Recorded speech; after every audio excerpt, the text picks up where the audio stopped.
Fanatical Elfz Show, part of the Elfz Network.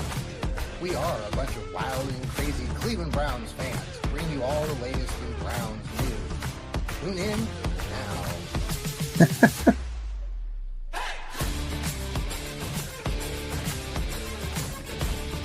Well, good evening, Steve Gill. It's the Fanatical Elfz Network show. It's Thursday night. Here? Us. We're it. We are the show. Wow. Awesome. I know. We're it. We just got a pop message. I wonder if that. Okay, let me. It This was is the Facebook. technical. Facebook's glitching on us. So hold on one second here. We're gonna remove that. So if you're watching us on Facebook, we're went away. It went away. I took it away on my end. Thanks for joining us here on the Fanatical Elfz Network. Unless you're watching on Facebook. Yes, and I know we have two shows going right now. Rod Bloom and his brother Jeff are interviewing a very famous guest, which I forget the guy's names, but he's really good.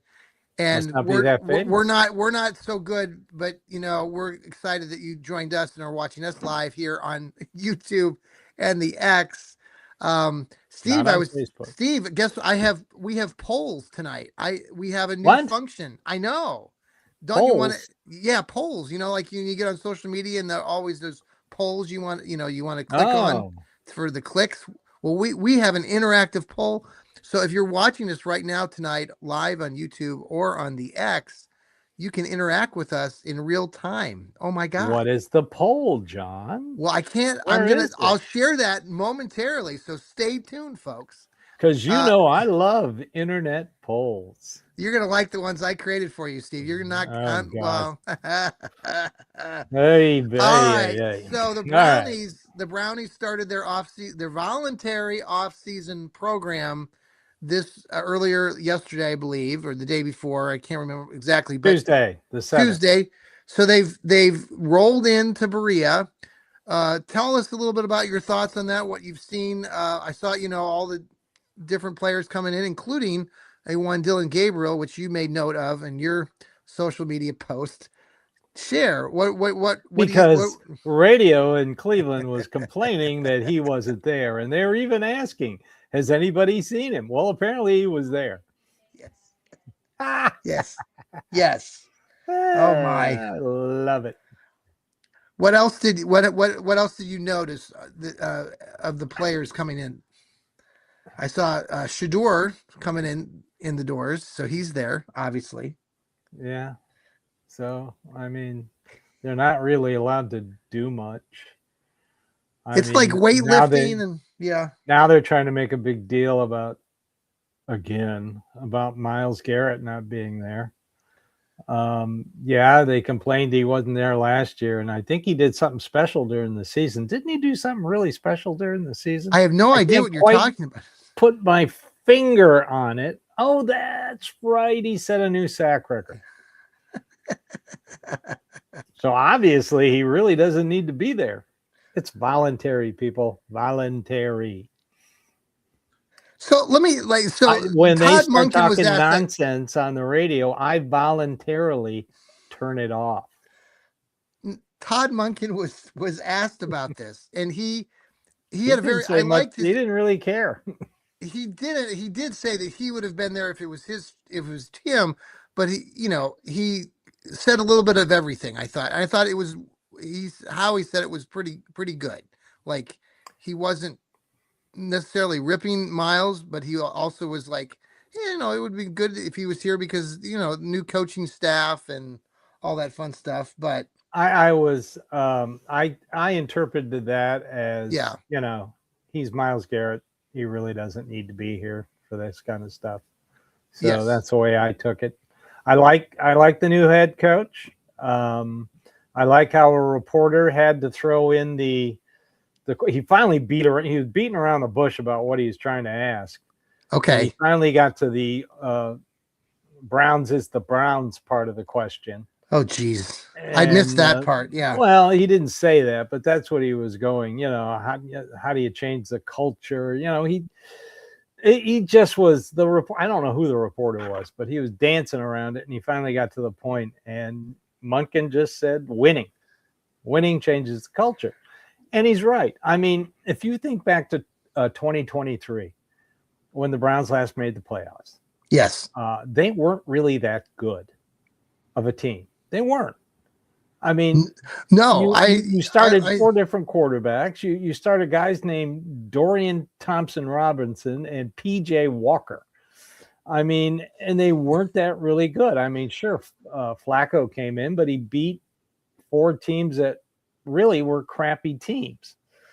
And then the Bears, he got really lucky with that 1 touchdown pass to Amari Cooper. So, but they really weren't that good, but they were winning until they got to the playoffs and got exposed to the team that they were by the Houston Texans. But still, they were winning. So that changes everybody's perception. Mm-hmm. I mean, there are still people out there that think Joe Flacco was a god, but really he got lucky as hell. The whole team got lucky as hell for that whole thing. Oh, it's good. Okay, I have put out the poll live here on YouTube and the X. If you're watching us, you can interact with this poll. Your favorite question: should Myles Garrett be at the voluntary off-season program this week? Yes, no, or I don't care. So go ahead. I am a firm I don't care. We'll leave that up here for a little bit while Steve and I continue these kind of programs are similar to the NFL Pro Bowl, in my opinion. Yeah. Totally. I mean, sure, the coaches get to meet the players. I like what a couple of the Cleveland Browns defensive players said about the new defensive coordinator. High energy guy. So that's good to see. He already made an impression on a couple of veterans. Love that. I'm sure when Myles gets done in Africa building wells for villages, Myles is doing something. He's just not sitting on his ass on a couch somewhere. No, he's not just sitting on his ass somewhere. He's actually doing something good for society. Okay, so I'm sure if they made it I'm sure if they made it mandatory, he'd jump in his car and speed all the way to Berea.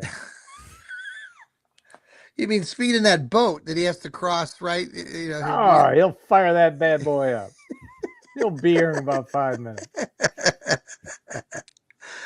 It's a very interesting. So answer the questions, folks. Yes, no, or you don't give a hoot. But it is something that comes up every year, and we have talked about this every year. And I think the thing that people are talking about, even out there in the national media, because they're looking for clicks, is, well, it's Todd Monken. It's a new coaching staff, and he doesn't really know the coaches and the new ways of the coaches. And so who, Myles? Yeah, Myles going back. Yeah, he doesn't need to.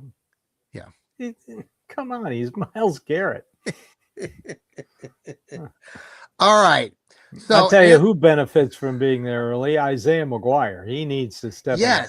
If we're talking defensive line, he really needs to step it up. So we'll see. Well, so we're 2 weeks away from draft night. Who can't get here soon enough. Right. But at least it's not 3 weeks. Some of the crap I've heard on radio and social media it just makes my head spin. Earlier in the week, Rizzo said that he was told, and let me just set this record straight. Nobody in Berea told Tony Rizzo anything. Nothing at all. He said that he was told that they're seriously looking at wide receiver at 6. Oh my God, breaking news. He's going with the odds, folks. If they take a wide receiver, he looks like a genius. If they don't take a wide receiver, he gets to complain about it till training camp. Win-win for Tony Rizzo and ESPN Cleveland. Yes. I mean, come on. Yeah, there's been a lot and Caden Proctor at 6. Who in God's name said that? I heard Tony Grossi say today, well, we all know how Andrew Berry loves Alabama players. Oh, see, now we talked about, he drafted one, which didn't work out, but then he signed 2. He traded for 2, Amari Amari Cooper and Jerry Jeudy, and they worked out. So 2 out of 3 ain't bad. I heard a rumor today about Jerry Jeudy being shipped off to Atlanta with Kevin Stefanski. Oh, that's somebody who just started an internet rumor. It's not going to happen. Too big of a cap hit. Some people were making fun of Kevin Stefanski's coaching style again in Atlanta. He sounded like a broken record. Opening training camp speech? Yes. So? Well, it's just Browns fans trying to find things to, click on. So I know. It is Masters Week. All of you golfers out there, I know the Masters started today, and I'm participating in one of those Masters Fantasy League things, and so far I'm not doing so well, Steve. My guys have one of those things. Yeah, my guys are 14 over. Ugh. So, did you know they're not allowed to have cell phones, and the spectators aren't supposed to have cell phones out on the course? Did you know that for the Masters? Yeah. Have you ever heard that? Okay. I knew that. Yeah, I'd like to go there sometime. One of these years, but I guess you have to put your name in a hat and you. I don't care. Yeah. I don't golf. You're not a golfer. I was going to ask you. Yeah, no. You don't know. I golfed until I was 16 years old and got a driver's license. Okay. Life got more interesting. Yeah. Well, yeah. Well, the spring is sprung here in the Buckeye State. I'm sure down in Nashville is beautiful. 75 degrees. Yeah. It's already going to be 87 on Sunday. Way too early for that horse crap. Right. Are your plants and gardens and everything in full bloom these days down there? The trees are, yeah. Okay. Right now, my wife and I are trying to get some plants in the ground before Monday. We were up north in that state up north. Over the weekend visiting. My son had a nice visit up there. His 27th birthday. And on our way back Sunday, we had snow. That was not any fun. So there you have it. And all right. So going back to the draft in prospects and all of this, we're 2 weeks away. The Browns right now have pick number 6, pick number 24. We've talked about it endlessly. Oh, yeah. I don't think we can talk about it anymore other than, Carnell Tate is the hot name for the Browns at wide receiver. I think you've said take him if he's there. Do you think I heard Tony Grossi say, and I don't know where he got this. He said, well, everybody knows the Browns don't like Tate. He said that they don't like Tate? Yeah. That's the first I've heard of that. I've never heard that. I've heard they like it. I mean, he and Lemon are, to me, at 6. I'll take either one of them. What if Caleb Downs? I know I talked about this last week. Is that a debate in your mind, or you just take Tate because he's the wide receiver? So if one of these defenders like a Caleb Downs is there, do you pass on that? It depends on how the first 5 picks fall. Yeah. I mean, for a trade down to happen, the other team has to covet the player sitting there at 6 so much that they're willing to give up draft capital to take them. Yeah. Now, is there a player besides Mendoza, and I'm not really high on him, is there a player that a team would covet besides him? I don't think so. I mean, you can sit right where you are and get a good play, get a starter. So, I know Andrew Barry told the media that how did he put it? They may not pick at 6. Well, he said the same thing last year about the number 2 pick. We may not pick at 2. He says it every year. Right. Every year he's had a first round pick. Yeah. We may or we may not. Yeah. But, I'm of the belief that if Tate or Lemon are there at 6, you take them. Boom. Wide receiver room fixed. The Tyson, not Tyson, Tyson, the kid from Arizona State. Do you like him at all? No, he's got too many injuries. My God, he had a hamstring injury at the combine. Yeah. He's got hamstring injuries. He had a broken collarbone as a sophomore. He just gets hurt too much. The Bell kid, he had half the catches at Louisville than Jamari Thrash had. So, I mean, in my opinion, there are only two legitimate first-round wide receivers, Tate and Lemon.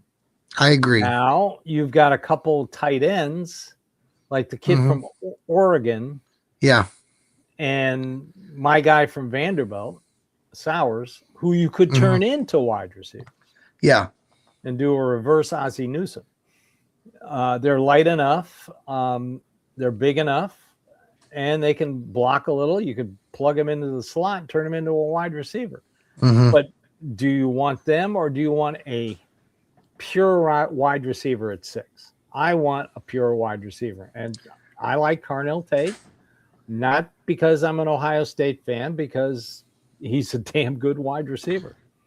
He is. I don't think he's not like the spectacular Smith kid who's still down there, Jeremiah Smith, but he's reliable. He's consistent. He gets open and he runs great routes, and he has great separation. That's what you want in wide receivers. No, I like it. I think it's.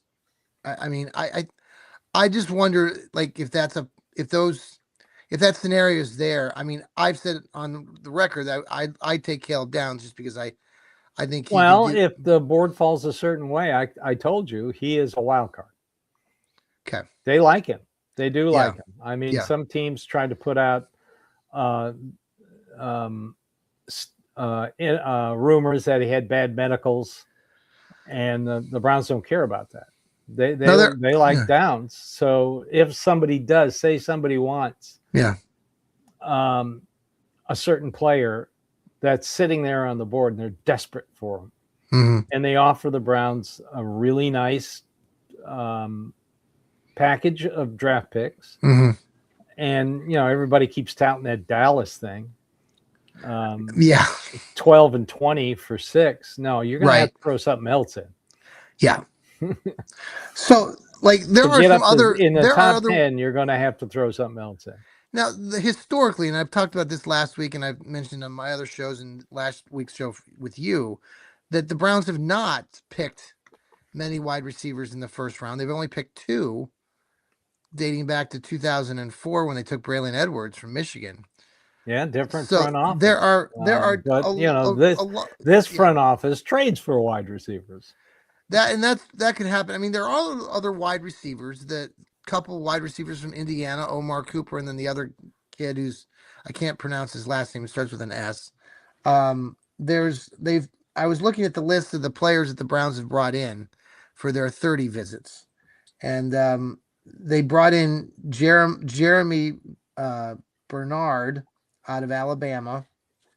They've brought in Denzel Boston from Washington. Yeah. Carnell Tate. They brought in the Chris Bell kid you mentioned. Yeah. So they have brought in plenty of wide receivers so far. Oh yeah. Jordan Tyson. I mentioned this kid last week that played at Georgia State, Maurice Hurst, or I think his last name is Hurst. But kind of a skinny guy who played Georgia State. Not a very big school, but I mean, and then there's that KC Concepcion, Concepcion from Texas A&M. I wrote an article on Dog Pound Daily about him. He might be a nice second round option. I mean, right. I'm thinking about wide receiver in the first. I love it. I told you about him a long time ago, John. You did, and I mean, these are all guys that I would take, like you said, the second, third, fourth round.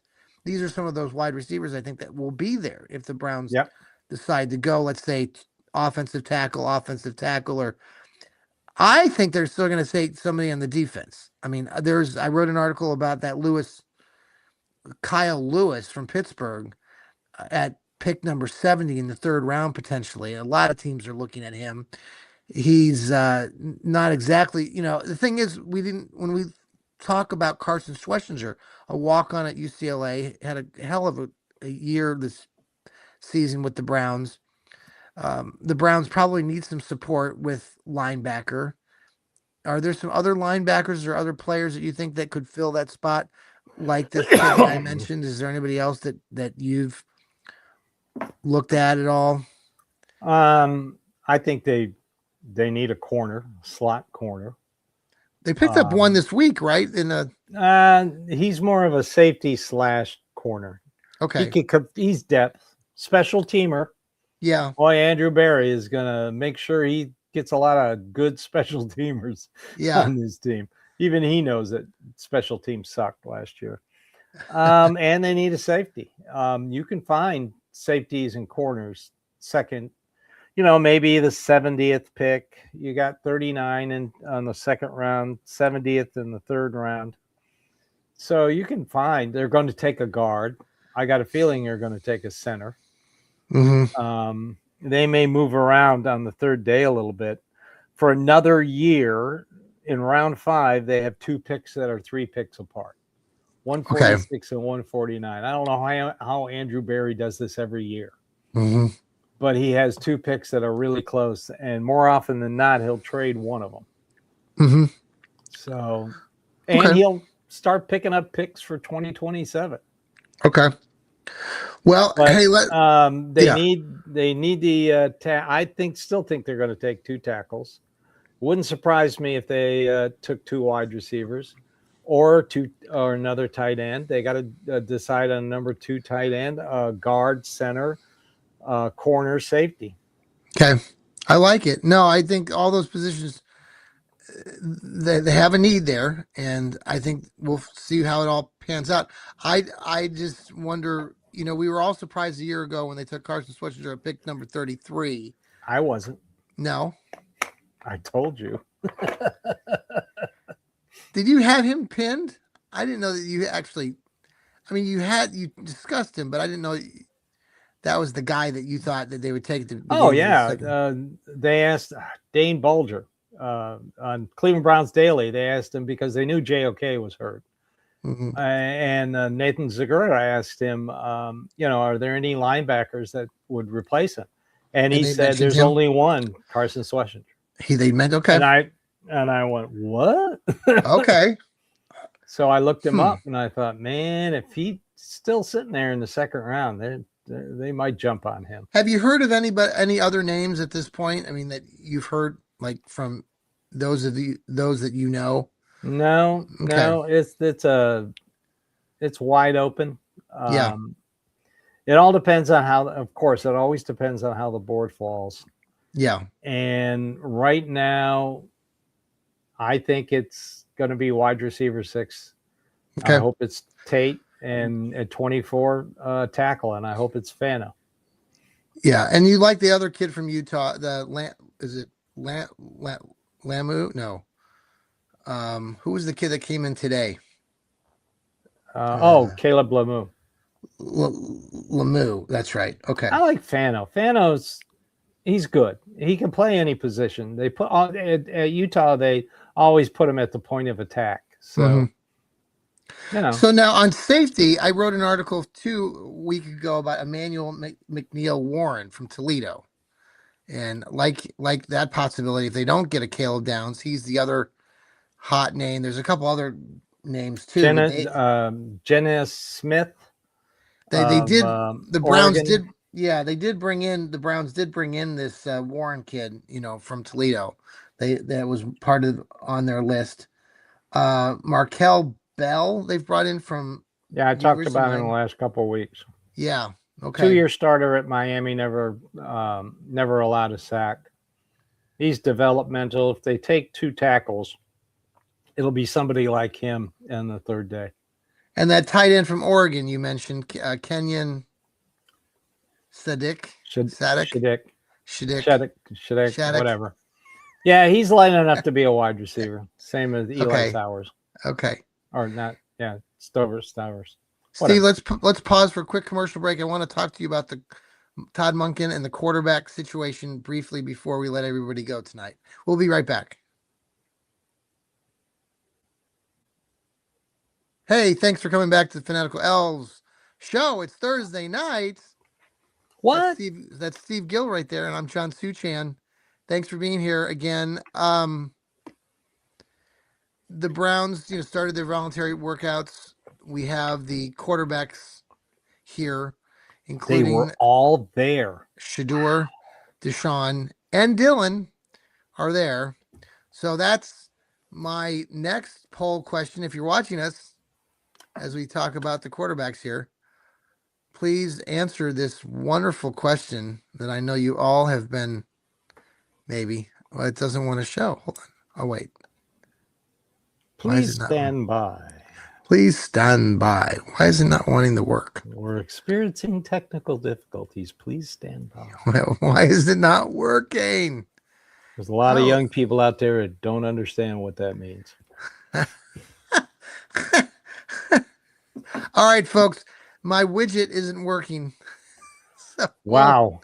We'll here, wait a no second. widget, no working widget. There it is. Oh no, that's the other one. No, that's the other one.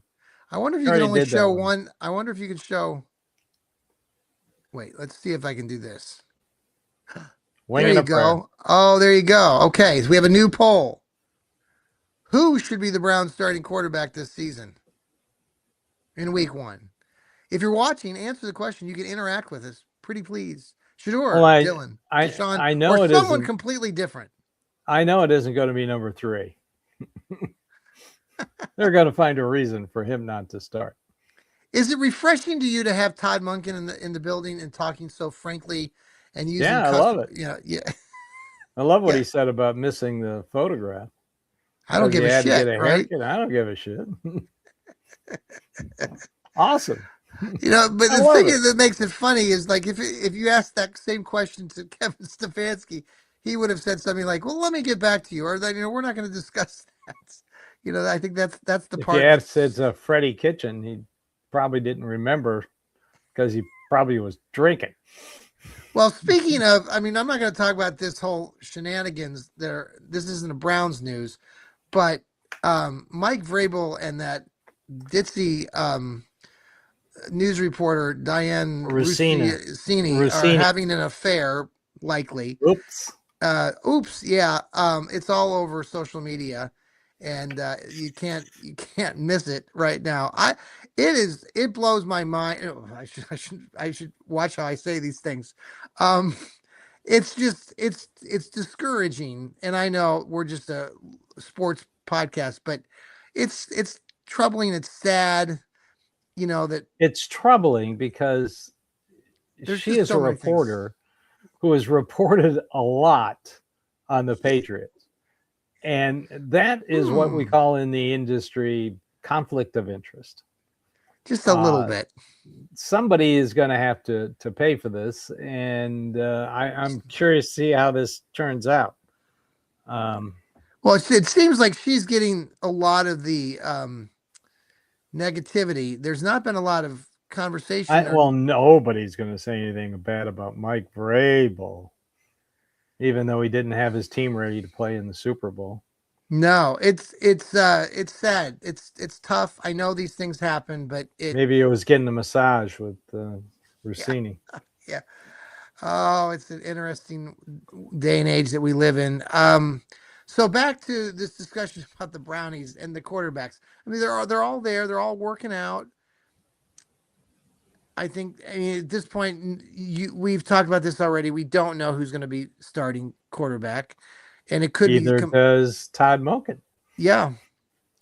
What do you think's the best part to you as we go into this? I've heard different aspects of this, like that the Browns are considering, like, Monken will have an answer as far as who's the starter as they get closer to actually training camp, and then some people are suggesting that he'll probably announce, like, this is going to be our starter going in. Like, he's not going to wait all summer and then announce it right before week 1. Do you think that's the case, or is that just people just talking at this point? I don't know. Right now, Andrew Berry's trying to trade for a young quarterback, and nothing's happening. You mentioned Jacoby Brissett. Nothing is shaking out in that. A young veteran, let me put it to that. That's what I was told, that he's trying to get a young veteran via the trade market, and it's just not working out. People hang on to quarterbacks like nobody's business. That's why what's his name? The guy who just signed with the Raiders. Kirk Cousins. That's why he gets a bag every year. Right? That's an amazing. He's a smart kid. He's from Holland, Michigan. I've always liked Kirk Cousins. I had a lot of respect for him. I tell He's you, from for a Western guy who Michigan. he played for Sparty, didn't he? Michigan State. He did, and he's well received up there. I was up in that part of the neck of the woods this weekend actually, and it's just, if you know anything about that area, there, it's good people. I know a lot of you don't like to talk about that state up north, but there are a lot of good things up there. And Kirk Cousins is one of them. I've always respected the guy, and I think he's smart as hell. And he's doing money, right? Making money. Yeah. I don't know about I'm going to trust Todd Monken to handle it the way Todd Monken wants to handle it. How about that? Yeah. I am not going to get upset over who gets his first team reps in mandatory training camp. I mean, like most Browns fans, and to me, it doesn't make a difference. All I know is Deshaun Watson isn't going to start week 1. That's the only thing I do know. He's not starting, right? I mean, they're trying to get rid of him, and they will get rid of him. Could it happen? Could it happen before? I mean, you think he's on this team regardless because of the contract, right? That they have a plan ever since he tore his Achilles heel the first time in 2023. They've had a plan to get rid of him, and they're going to follow through on that plan. Okay. So, I would respect that. It would take lightning to strike the other 3 guys for him. So, Steve, what you're saying though is that all of this hype that has been created by this last week with Haslam coming out and saying we're going to give the kid a fresh start. No, he said he's getting a fresh start. They didn't say he was going to give a fresh start. They said he's getting. But part of what I'm getting at is that the message is that you're trying to spark interest amongst the league that try to get. Well, what Jimmy Haslam said, he's trying to repair his reputation because he's still a laughing stock of the other 31 owners for giving that kid $230 million guaranteed. Yes. And he's trying to repair his image. Okay. Simple as that. Yeah. I mean, Monken said, well, he's on the roster, so we're going to give him a shot. So what does that tell you? Right. Yeah. Not much. No. Not much. Let's see how this summer rolls on. Let's see if they can trade or sign a veteran, or if they go a quarterback prospect on day 3. In about 2 weeks, a lot of this will be answered. Also, remember, Andrew Berry loves the bargain shop. He likes what? Bargain shop after the draft, because all these players going on rosters, they're going to be replacing more expensive veterans who are more than likely going to get cut and go through waivers.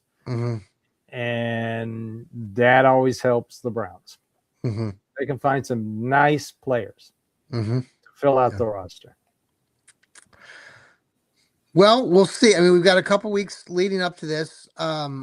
It'll be a fun time. I think the Browns fans love a good draft, and we'll have a lot of conversation continuing. Oh, boy, do we love! I just wish it was tonight, because I am tired of this stuff. I mean, some of the stuff I've heard from so-called experts is just ridiculous. Tiring.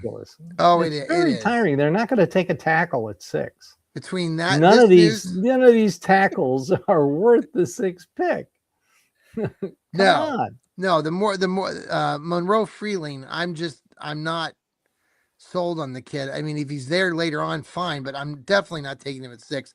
And the whole shenanigans with Mary Kay talking about taking Tyler Simpson at 6, because if you wanted to take him at 24, take him at 6. I'm like, is she off her rocker or what? I mean, that's just that probably has to be the worst take of them all so far for me, is Mary Kay spatting that crap a week ago. I'm like, that Tyler Simpson conversation has died down a little bit. I pray to God the Browns don't do that. Now we're back to taking a tackle at 6. I wonder what it's going to be next week. And the Jeremiah Love stuff is also. Well, do you remember a year ago we were all talking like that whole thing with the Browns taking Pickett number 2? That got so much hype. What's the kid's name? When we traded Travis Hunter. Yeah, Travis Hunter. Remember how we went through all that? I knew they weren't going to take Travis Hunter. Yeah. Too many injuries, both to Jackson State and Colorado. And what had happened? He ended up getting hurt. Yeah. Yeah. Well, we got to find some guys that are going to stay healthy. Now, I think that worked out last year. What do you think about somebody like David Njoku? I know he's an ex, he won't be here. He hasn't signed with anybody. I'm anxious to see what he ends up doing.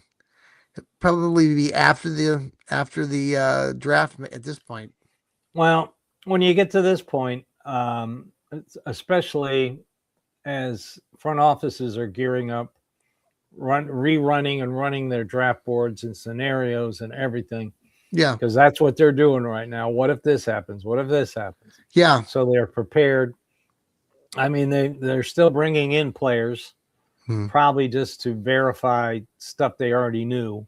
Mm-hmm. So right now, players who are looking to sign, unless they sign veteran minimum, they're not going to probably sign until training camp starts to kick up and you start having injuries. Well, I mean, you haven't heard. Everybody keeps asking about Joel Bitonio. They even asked Munkin about Joel Bitonio. Well, how the hell would he know? But you haven't heard anything about Joel Bitonio, which is weird. He hasn't retired, and he hasn't been associated with any team. No, it's odd.